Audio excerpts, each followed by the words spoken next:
बुधगाव ग्रामपंचायतीच्या वतीनं दिनांक 19 फेब्रुवारी 2026 रोजी बुधगाव ग्रामपंचायतीत मोठ्या थाटामाटात शिवजयंती उत्साहात साजरी करण्यात आली। यावेळी बुधगाव तंटामुक्तीचे अध्यक्ष आनंदराव पाटील काका यांच्या शुभ हस्ते छत्रपती शिवाजी महाराजांच्या प्रतिमेस पुष्पहार घालण्यात आला।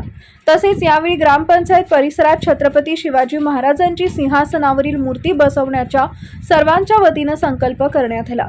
यासाठी बुधगावमध्ये लोकवर्गणी व लोकसहभागातून हे काम करण्यात यावे असे सर्वानुमते ठरवण्यात आले। यावेळी बुधगाव जिल्हा परिषद गटातून निवडून आलेल्या जिल्हा परिषद सदस्य पूजा रोहन एडके, बुधगाव पंचायत समिती गणातून निवडून आलेले पांडुरंग इंगळे तात्या व माधवनगर पंचायत समिती गणातून निवडून आलेल्या अमृता विजय गावडे यांचा बुधगाव ग्रामपंचायत यांच्या वतीनं सत्कार करण्यात आला।